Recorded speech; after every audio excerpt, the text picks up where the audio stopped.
আবারও একটা নতুন ব্লগ নিয়ে চলে এসেছি, দেখতে থাকুন, সঙ্গে থাকুন। শোনাবো না। আসো, এই যেটা মা, এটা পিসি। আমরা কোথায় যাচ্ছি একটু বলে দাও। আমরা যাচ্ছি এখন মন্দিরে যাচ্ছি বিপত্তারিণী পুজো দিতে। তোমরা যাবে তো রেডি হয়ে থাকো, তোমাদের নিয়ে যাবো। চলো চলো। এই যে আর একজন হিরোইন কাকিমা। এই যে রেডি হয়ে বেরিয়ে পড়েছি সবাই টোটোর মধ্যে। টোটো করে যাব, অনেকটা দূর হেঁটে যাওয়া যাবে না, তাই জন্য টোটো করে সবাই বেরিয়ে পড়েছে। আর এটা আমার ক্যামেরাম্যান, এই যে আমার অনেক সুন্দর সুন্দর কয়েকটা ফটো তুলে দিয়েছে আর আমাকে রেডিও করিয়ে দিয়েছে। তো ভাবছি এরপর একটা ক্যামেরা কিনে ওকে দিয়ে বিজনেস করাবো, ভালোই হবে তাই না বলুন। তো চলুন, বিপত্তারিণী পুজো কেন করে তো ওটা আজকে আমি একটু সংক্ষেপে আপনাদের সঙ্গে শেয়ার করব। তো শুরু করা যাক, যেতে যেতেই গল্পটা একটু বলে দিই। সেকালে বিদ্ধব নামে একটি ছোট্ট রাজ্য ছিল। সে রাজ্যের রাজা ঐশ্বর্য গুণে এবং সত্যবাদিতে সর্বত্র প্রশংসা লাভ করতেন। রানীরও ছিল একটি তেমনই বড়ই গুণ। তিনি সর্বদা সকল দরিদ্র জাতি ধর্ম বিচার না করে সকলের সঙ্গে আলাপ পরিচয় করতেন। কোনো এক সময়ে বনবিহার বলে এক চামার বউয়ের সঙ্গে রানীর বন্ধুত্ব স্থাপন হয় আর তাকে ভালোবাসতেন খুব। এইভাবে সুখে দিন কাটতে লাগলো তাদের। রানীর একদিন স্বাদ হলো গোমাংস কেমন দেখতে। তিনি সখীকে নিজের অভিলাষের কথা জানালেন। সখীও তাই দিল তাকে প্রতিশ্রুতি। সেদিন অতি সাবধানে চামার বউ গোমাংস নিয়ে চললেন রাজপুরীর অন্দরে। কিন্তু এই কথা দারোয়ানরা জেনে যান এবং রাজার কানে এ কথা পৌঁছে দেন। রাজা কান পেতে শুনতে লাগলো দুই সখীর কথাবার্তা। চামার বউ বললেন, সখী, এনেছি সেটা। কোথায় রাখবো? রানী বললেন যে, গোমাংস এনেছিস, নিয়ে আয় দেখি, দেখতে কেমন, একবার দেখি।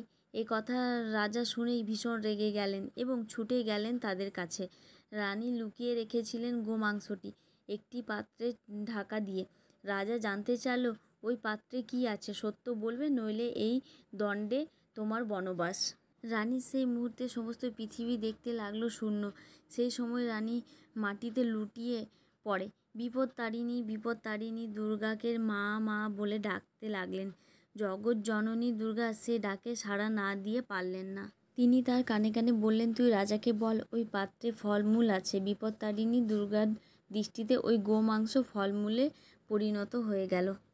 কিন্তু তুই আজীবন যথা নিয়মে বিপত্তারিণী ব্রত এখন থেকেই করতে থাক, তো সকল বিপদ আপদ দূর হবে। মেয়েরা এই ব্রত করলে তাদের কোনো দিনও সংসারে দুঃখ কষ্ট পেতে হয় না। স্বামী পুত্র নিয়ে আর ধন দৌলত নিয়ে তাদের আজীবন অতি সুখে কাটে। রানী তাড়াতাড়ি উঠে রাজাকে বললেন, পাত্রে তো ফলমূল রয়েছে, এই দেখো, আমি সত্যি বলছি কিনা।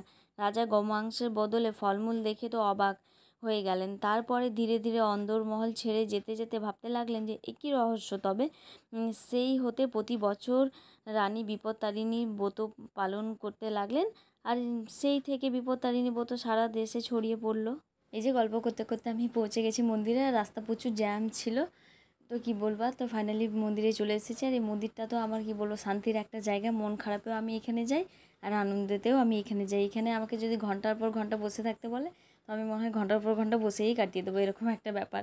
মানে আমার পছন্দের একটা জায়গা, ভালোবাসার একটা জায়গা এই মায়ের মন্দির। মানে এখানে আমার এত ভালো লাগে বসে থাকতে। আর এই যে পুজো দিয়ে মা চলে এলো বাড়ি, এই বিপত্তারিণী বার কিন্তু আমি করছি না, মা পিসি ওরা করছে। মায়েরাই করে এই বিপত্তারিণী পুজো, তো আমি কিন্তু করছি না। আমি মায়েদের সঙ্গে গেছিলাম, আর ওখানে শিব মন্দিরও আছে পাশে, তো বাবার মাথায় জল ঢালবো বলে। তারপরে এই যে বাড়ি এসে দেখছি কিনা ভাই আমার জন্য পরোটা করে রেখেছে, মা আর আমার জন্য। এত সুন্দর করেছে, আমি ভাবতেও পারিনি পরোটাগুলো। তো আজকের মতো ভিডিওটা এখানেই শেষ করলাম, টাটা।